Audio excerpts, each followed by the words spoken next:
사도행전 9장 1절에서 15절을 함께 읽습니다.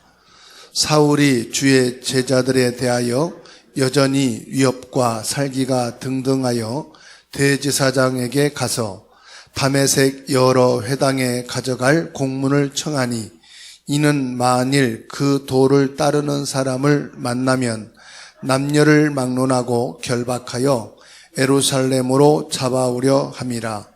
사울이 길을 가다가 다메섹에 가까이 이르더니 호련히 하늘로부터 빛이 그를 들러 비추는지라. 땅에 엎드러져 들음에 소리가 있어 이르시되, 사울아 사울아 네가 어찌하여 나를 박해하느냐 하시거늘, 대답하되 주여 누구시니이까? 이르시되 나는 네가 박해하는 예수라. 너는 일어나 시내로 들어가라. 내가 행할 것을 내게 이를 자가 있느니라 하시니, 같이 가던 사람들은 소리만 듣고 아무도 보지 못하여 말을 못하고 서 있더라. 사울이 땅에서 일어나 눈을 떴으나 아무것도 보지 못하고 사람의 손에 끌려 다메섹으로 들어가서 사흘 동안 보지 못하고 먹지도 마시지도 아니하니라.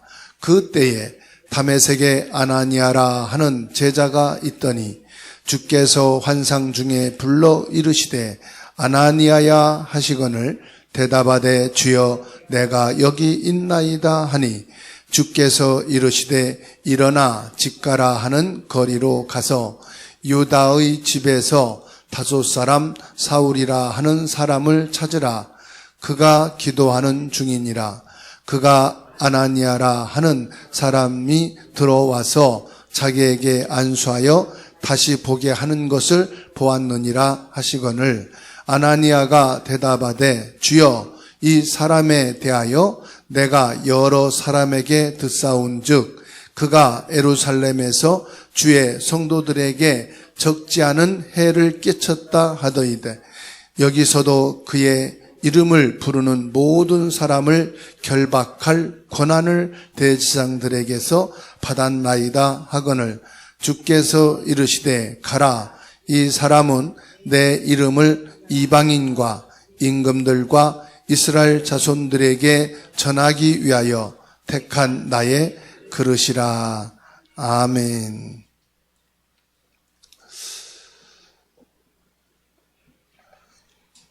오늘 말씀은 바울에게 역사하신 성령이라. 사도행전 9장 1절에서 15절 말씀이에요. 여러분이 바울에 대해서 잘 알 겁니다. 길리기아 타소 출신으로 로마 시민권을 갖고 있는 사람이에요. 전 세계적인 학문을 배운 사람이고 언어에도 뛰어난 사람이고 세계 정세 흐름을 잘 아는 사람이라고 합니다. 또 바리새 교육을 받은 당시의 최고 지도자 과정을 밟은 사람입니다. 그리고 베냐민 지파라 그럴 때는 이스라엘 초대 왕 사울 왕이 세워진 지파 사람이죠. 명문 가문이다 이 말이에요. 그리고 열심, 기도, 타인의 따라할 수 없을 만큼 열심인 사람이었습니다. 또 성경에 대해서도 아주 잘 알고 있는 성경학자였어요. 그런데 가문의 배경, 세상적인 배경, 어떤 학문과 지식, 여기에서는 절대 뒤떨어지지 않았는데 자기 자신에 대한 답이 없었어요. 인생에 대한 답을 얻지 못했다. 우리 인생에 가장 중요한 시간표가 와야 됩니다. 그 시간표가 뭐냐면은 자신에 대한 결론이에요.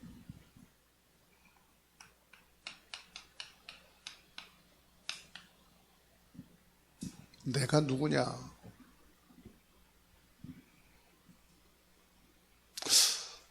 나는 이 땅에서 무엇을 위해서 사느냐?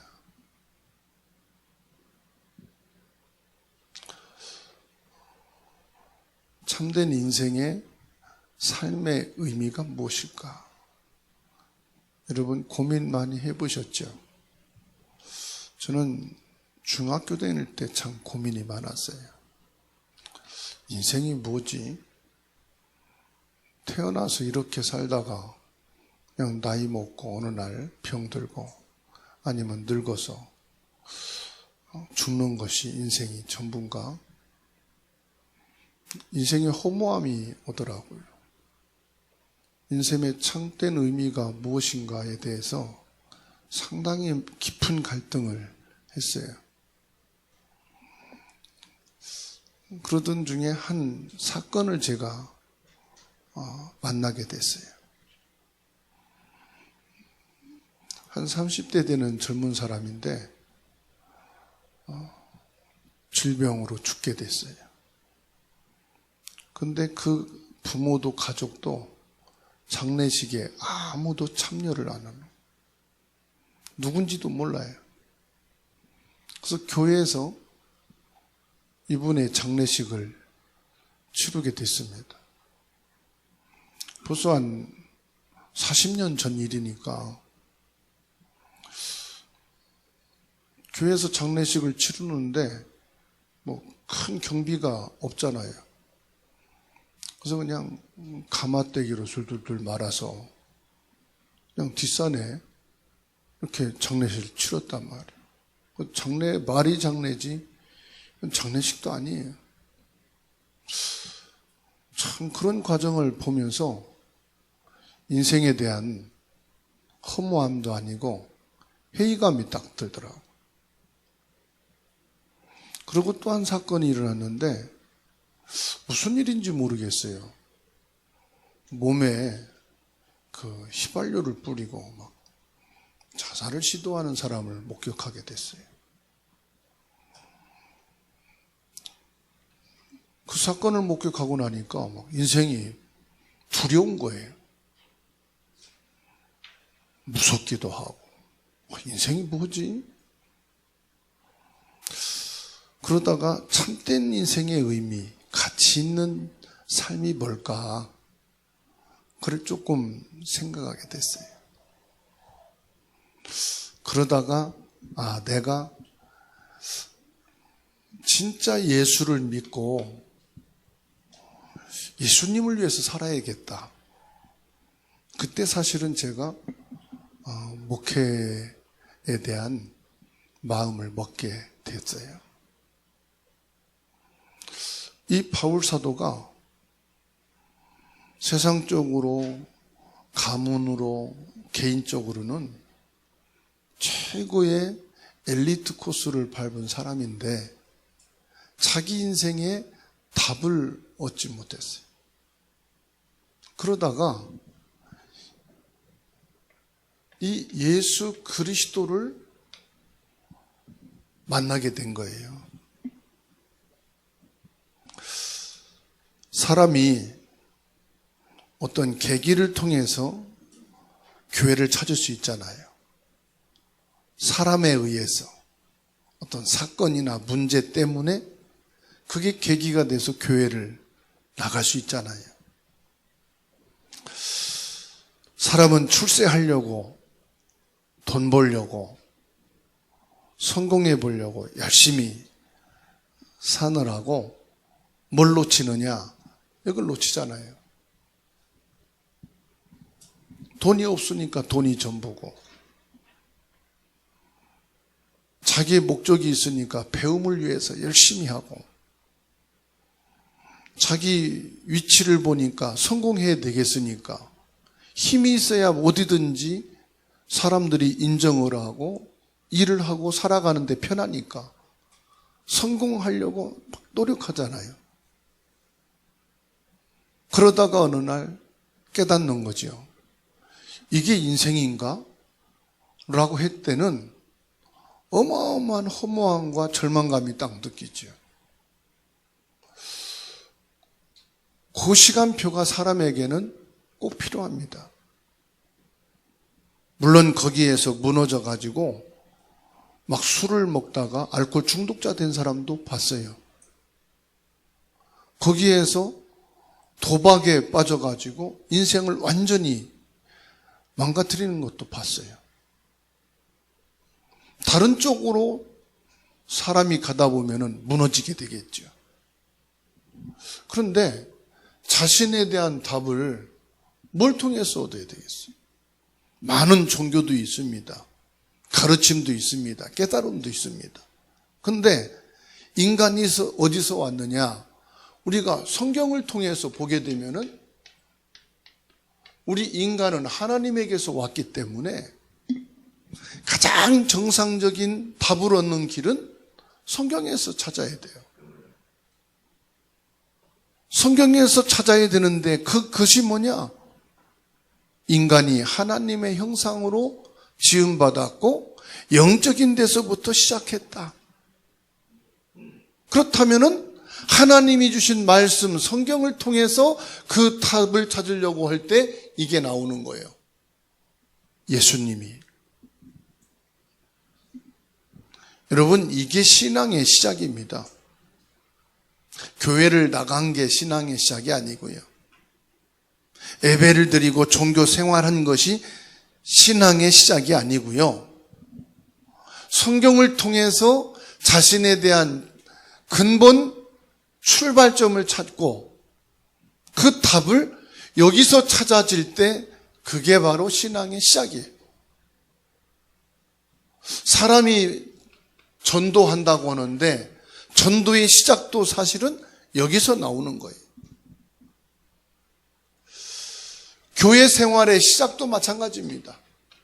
물론 누구나 교회를 다닐 수 있지만은 교회의 시작을 어디서 나와야 되느냐? 여기서 나와야 돼. 예수 그리스도에게서 시작이 돼야 됩니다. 하나님의 자녀가 된다. 이것도요, 예수 그리스도에게서 나와야 됩니다.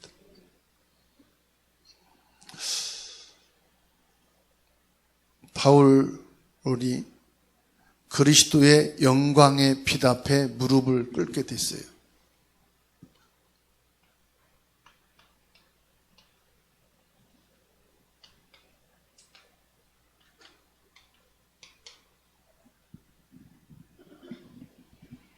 만왕의 왕이신 예수 그리스도를 발견했다 이 말이에요.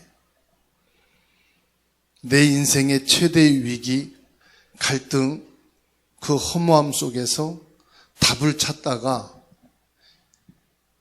그리스도의 빛 앞에 무릎을 꿇게 된 거예요. 여기에서 자기의 결론이 나온 겁니다. 내가 왜 예수를 믿어야 하느냐? 내가 하나님의 어떤 축복을 받아야 하느냐? 여기에 대해서 자기 결론이 나왔어요. 그게 뭐죠? 바울 사도가 복음을 받았다는 사실. 이 바울이 인생의 가장 근본의 원인이 뭐냐? 창세기 3장. 이 문제는 아무도 해결할 수가 없다. 인생의 허무와 공허가 어디서 나왔느냐? 여기 창세기 3장에서 나왔어. 하나님을 떠나서 하나님 없이 살아가는 인생은 아무리 많은 배움을 가져도, 많은 경제를 가져도, 최고의 성공의 자리에 가도 아무것도 없는 빈 털터리로 완전히 바닥에 앉았다 할지라도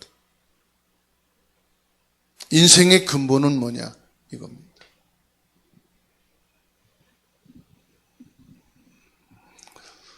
세상의 무엇으로도 사람의 가슴에 그 공허함은 채워줄 수가 없어요.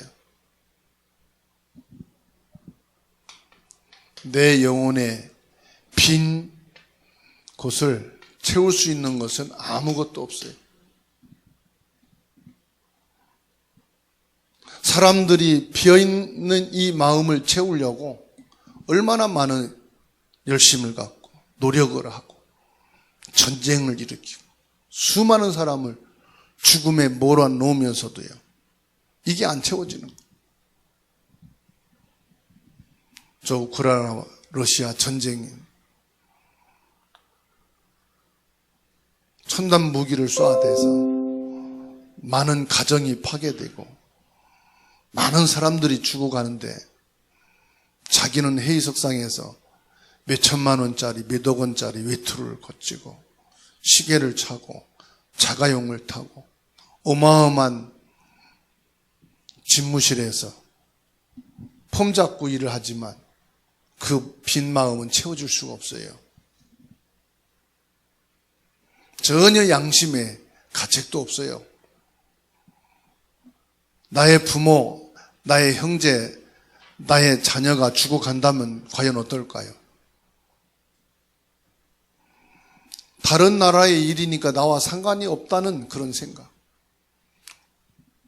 창세기 3장에 완전히 잡혀 있는 거 아닙니까? 인간의 모습을 볼 수가 없죠. 왜 그래요? 이 마음에 사탄이 장악하고 있는 거예요. 요한복음 13장 2절에 그 생각과 마음을 사탄이 딱 잡고 있는 거예요. 요한복음 10장에 먼저 들어온 강도여 절도인 이 마귀가 먼저 이것을 딱 장악하고 있는 거예요. 뭐로 채워지겠습니까? 바울이 이걸 체험했다 이 말이에요. 창세기 3장 15절 여자의 후손 메시아인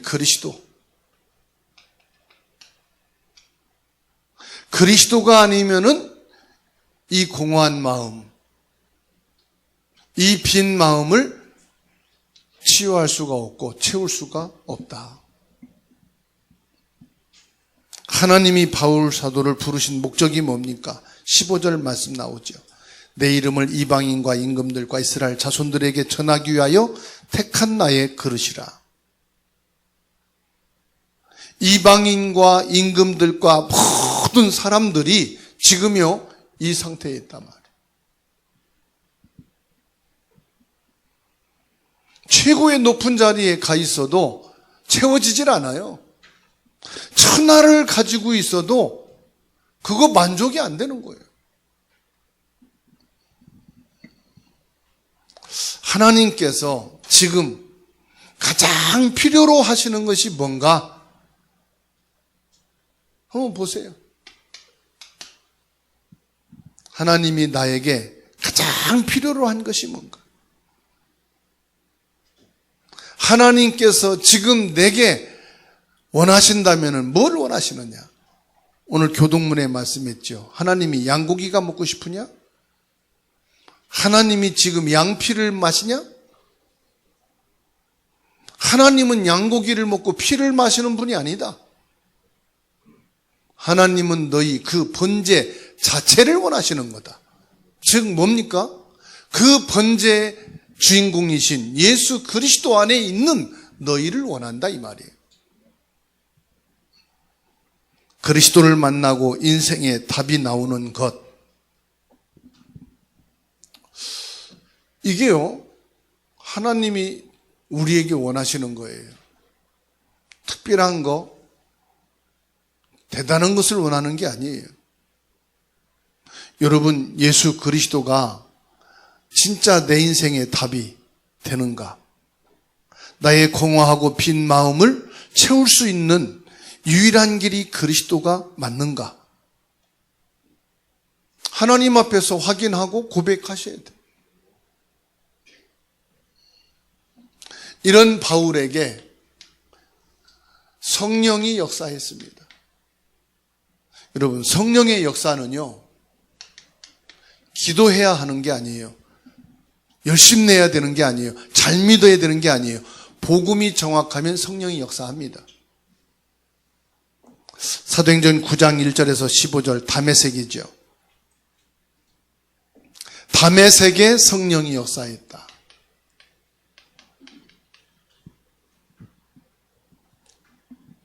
왜 다메섹에서 성령이 역사했죠? 바울이 다메섹에서 그리스도를 답으로 넣었다 이 말이에요. 예수님이 나의 그리스도라는 결론이 내려질 때 성령이 역사하는 줄 믿으시기 바랍니다. 사도행전 11장 19절로 30절 안디옥에서 부름받고 바울이 제자 훈련을 받게 됐어요.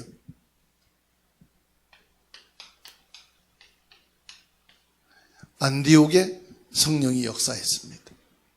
왜냐? 안디옥에 모인 사람들이 그리스도로 결론 냈을 때 성령이 역사했다. 사도행전 16장 6절에서 10절입니다. 드로아에서 전도문이 막힐 때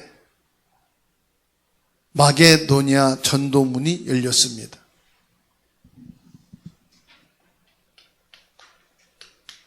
드로아에서 그리스도의 언약을 붙잡고 모든 문이 막히고 안 되는 것 같고 답답할 때 그리스도의 언약을 붙잡고 기도할 때 성령이 역사하사 마게도냐의 문을 여셨습니다. 사도행전 16장 19절에서 40절입니다. 바울이 빌립보 감옥에 있을 때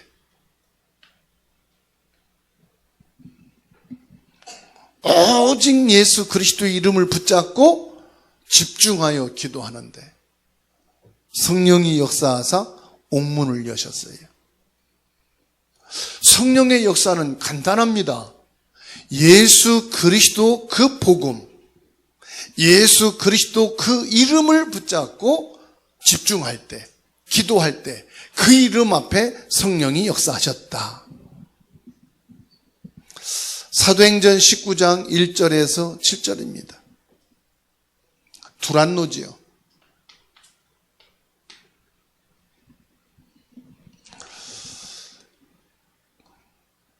이방인의 뜰, 기도의 뜰, 아이들의 뜰이 있는 로마를 향해서 가기 전에 이 바울은 이 삼뜰을 세우기 위해서 예수 그리스도 하나님 나라 집중하게 될 때 성령이 역사한 것을 믿으시기 바랍니다.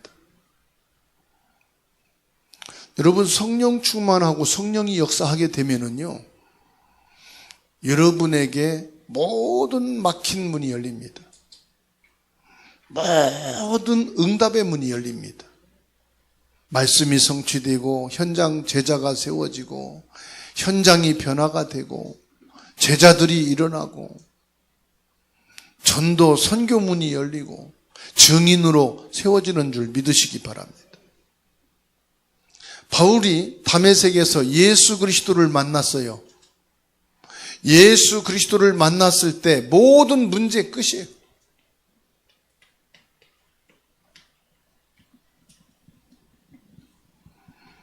내가 할 일이 뭐냐? 하나님이 가장 원하시는 그것을 찾고 그걸 찾기 위해서 기도하면 돼요. 그때부터 하나님이 성령으로 역사하셔서 이 문을 열어가십니다.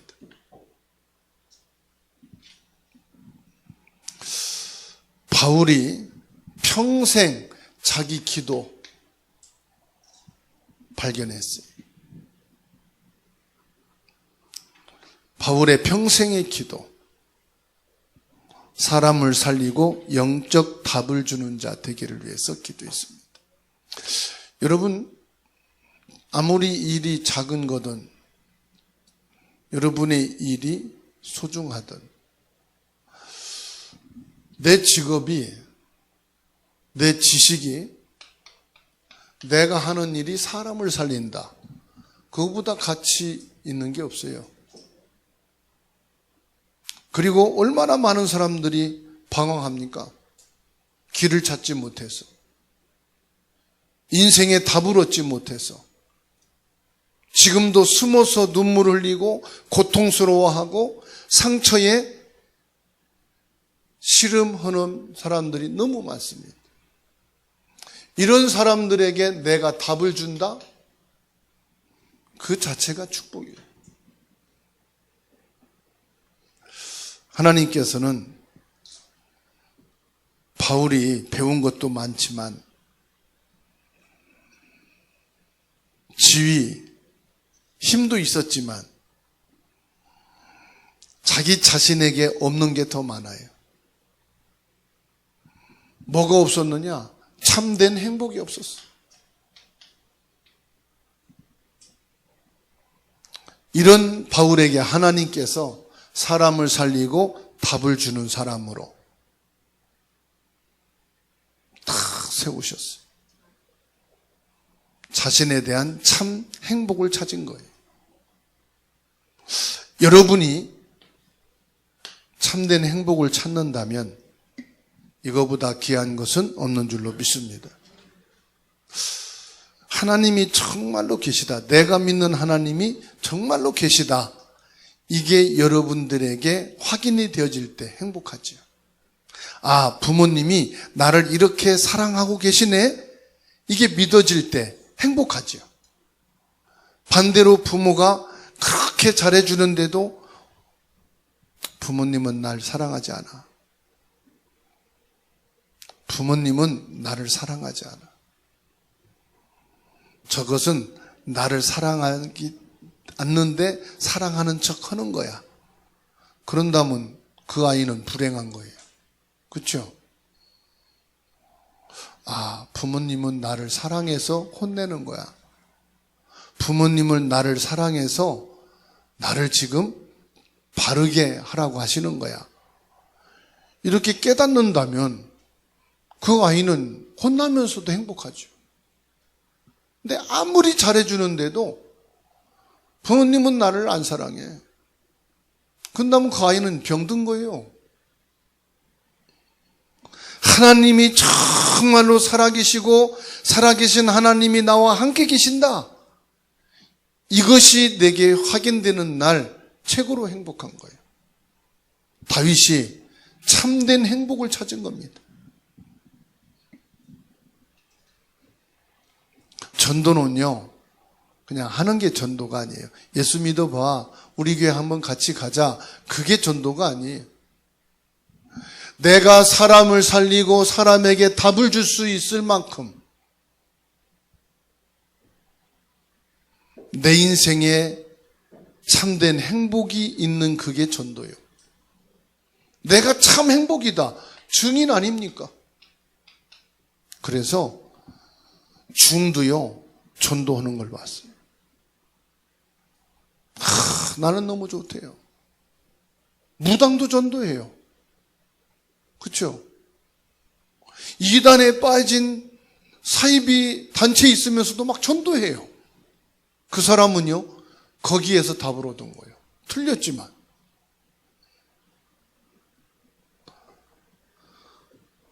저와 여러분들이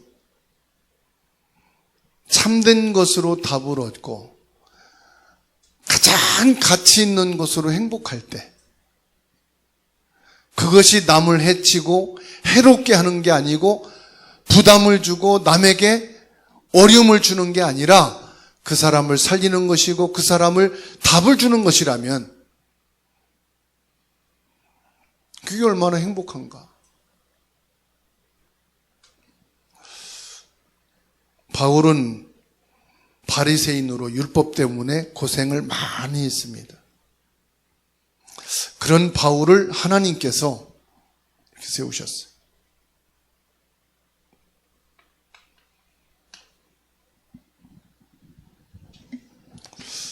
결론으로 사도행전 9장 1절에서 15절에서 우리가 발견해야 될 것이 있습니다. 예수 그리스도로 인생의 모든 문제에 답을 얻는 시작을 해라.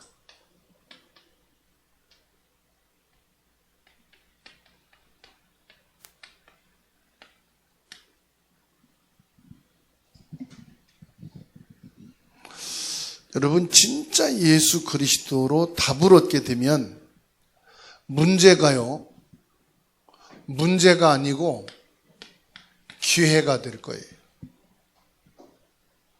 이 문제 때문에 내가 더 성숙하게 되고 내가 더 세워지게 되는. 응답이 뭐냐? 외적인 응답보다 이 내적인 응답이 더 중요합니다. 사실 이게 있어야 외적인 것도 우리가 일도 할 수 있고 사람도 만날 수 있는 거예요. 내적으로, 내 정신적으로, 마음으로, 영적으로 힘이 없고 다운되어 있으면 외적으로 사람을 만나고 일을 해도 마음이 편치가 않아요. 하나님이 나를 부르신 이유를 발견해야 돼요. 15절에 주께서 이르시되 가라. 이 사람은 내 이름을 이방인과 임금들과 이스라엘 자손들에게 전하기 위하여 택한 나의 그릇이라. 내가 해야 될 일이 뭔가? 하나님께서 나를 부르신 이유, 이게 여러분 발견돼야 됩니다. 이게 15절이. 분명히 하나님이 나를 이 땅에 태어나게 하신 이유가 있을 거 아니에요. 내가 살아가야 되는 이유가 있을 거 아니에요. 내가 자녀를 낳아서 양육하는 이유가 있어야 될 거 아니에요. 내가 일하는 이유가 있어야 되잖아요. 돈 벌어야 되는 이유가 있어야 되잖아. 내 인생을 전체로 하나로 말한다면 내가 살아야 된 이유, 이게 나와야 되잖아요. 정말 그리스도를 만나면 하나님 자녀가 되는데요. 요한일서 3장 2절입니다. 사랑하는 자여 그랬습니다.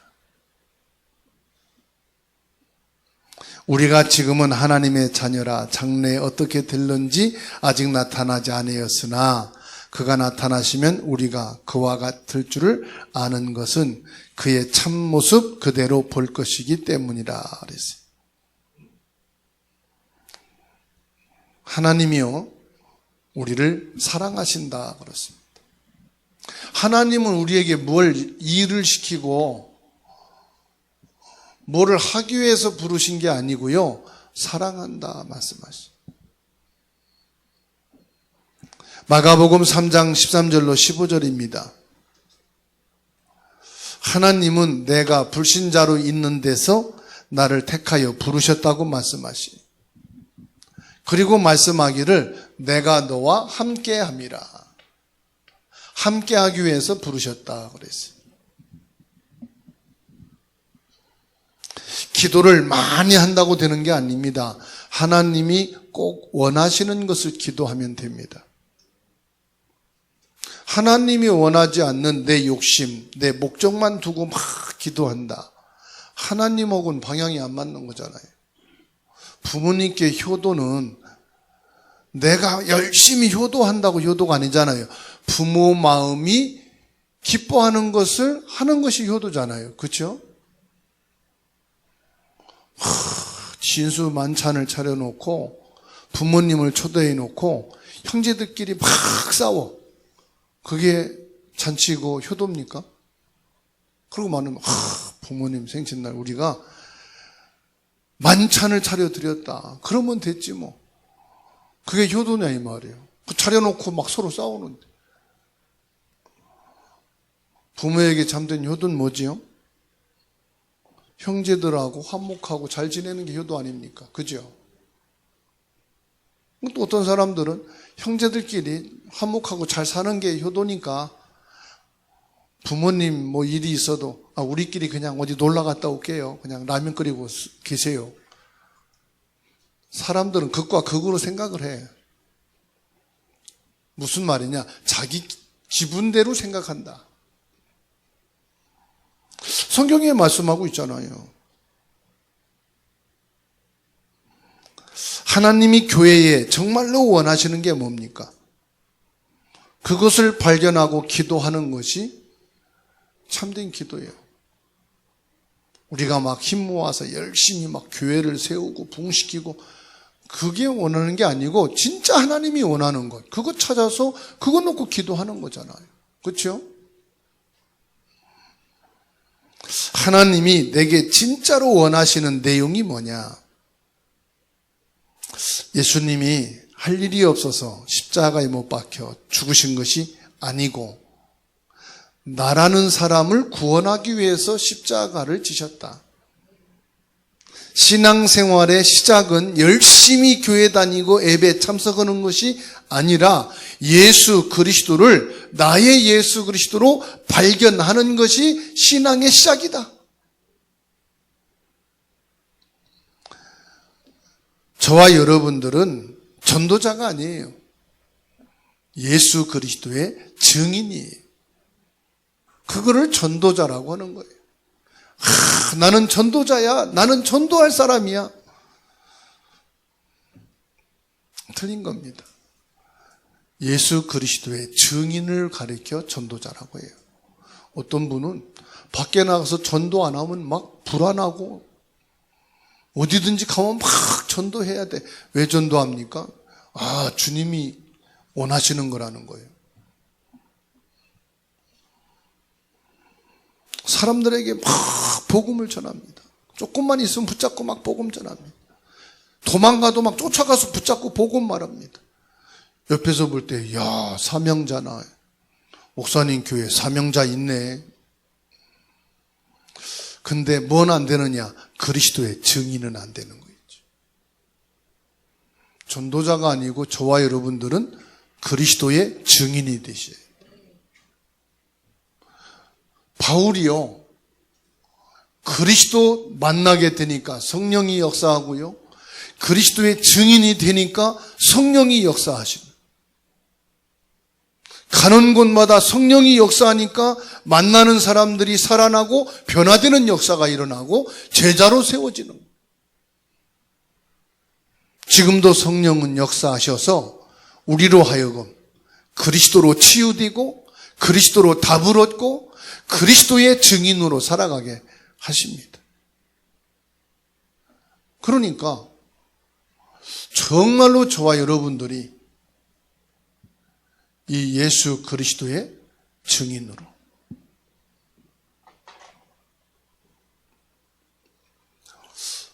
성령은 24시간 역사하고 계셔요.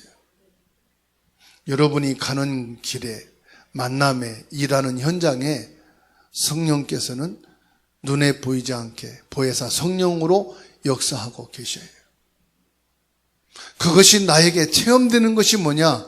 예수 그리스도로 답을 얻고 예수 그리스도로 여러분들이 발견하고 예수 그리스도로 사람을 살리는 사람. 그때요, 성령 충만한 역사가 일어나게 되어 있습니다. 오늘 또 예수 그리스도를 발견하고 응답받게 되기를 주의 이름으로 축원합니다.